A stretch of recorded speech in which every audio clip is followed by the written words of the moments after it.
ანაკლიის ღრმაწყლოვან ნავსადგურში ფსკერის დაღრმავების სამუშაოები იწყება. მომავალი პორტის საზღვაო აკვატორიაში შესაბამისი გემი შემოვიდა. პარალელურად აქტიურად მიმდინარეობს სამშენებლო სამუშაოები, რომელსაც მსოფლიოში აღიარებული ბელგიური კომპანია ქართულ პარტნიორებთან ერთად ახორციელებს.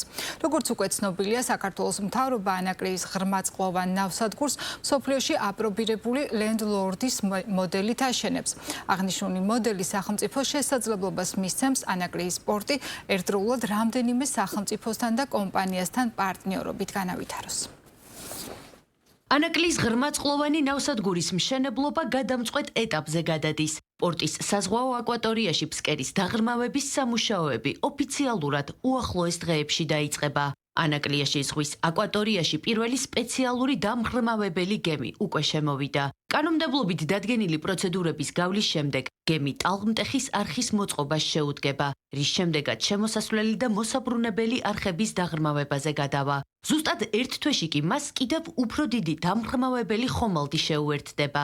შედეგად ზღვის აკვატორია 17.5 მეტრამდე დაღრმავდება, ხოლო შემდგომ ეტაპზე 1380 მეტრის სიგრძის მძლავრი ტალღმტეხი აშენდება. დამღრმავებელი გემის ბორტზე იმყოფებოდა შპს ანაკლიის საზღვაო ნავსადგურის დირექტორი ზურაბ სიჭინავა, რომელიც გემის კაპიტანთან და კონტრაქტორი კომპანიის წარმომადგენლებთან ერთად დაღრმავებითი სამუშაოების სპეციფიკას და გემის შესაძლებლობებს გაეცნო.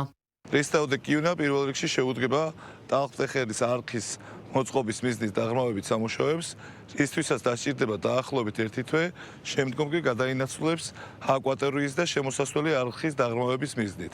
ამ მიზნის მისაღწევად მას დაახლოებით 1 თვეში შემოუერთდება უფრო დიდი ზომის დამღრმავებელი გემი ალდერდრისი, რომელიც ერთობლივად დაიწყებენ დაღრმავებით სამუშაოებს, რის შედეგადაც ანაკლიაში ფსკერი დაახლოებით 17.5 მეტრამდე დაღრმავდება და აშენდება 1380 მეტრის სიგრძის მქონე ტალღმტეხელი. სამუშაოებს მსოფლიო გიგანტი, ეგრეთ წოდებული დიდი ოთხეულის წევრი, ბელგიური კომპანია იანდენული ქართულ პარტნიორებთან ერთად ახორციელებს. პროექტი გლობალურად აპრობირებული ლენდლორდის მოდელით შენდება.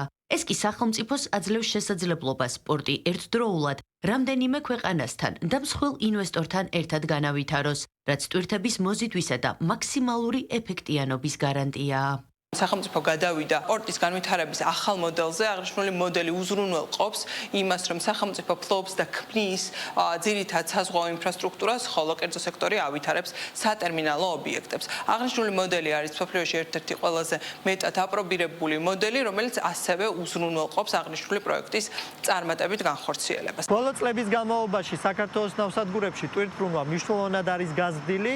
აღნიშნული პირველ რიგში განაპირობებს საქართველოს ნავსადგურებში გამტარუნარიანობის მაქსიმალურ დონეზე დატვირთვას და ამ თვალსაზრისით ანაკლიის ღრმაწყლოვანი ნავსადგურის განვითარება პირველ რიგში მოემსახურება შუადერეფანში მოძრავი ტვირთნაკადების გაზრდის მიზანს, რომელიც მიზანიც დაკავშირებადობის უზრუნველყოფაა ცენტრალური აზიის და ევროპის სახელმწიფოებს შორის. ანაკლიის ღრმაწყლოვან პორტს სრულად სახელმწიფო აშენებს, ხოლო მისი პირველი ფაზის დასრულება და შესაბამისად პირველი გემის მიღებაც 2029 წლისთვის იგეგმება. პორტი იქნება 100%-ით ქართული სახელმწიფო საკუთრება, თუმცა ცალკეული ტერმინალები ოპერირებისთვის სხვადასხვა პარტნიორს გადაეცემა.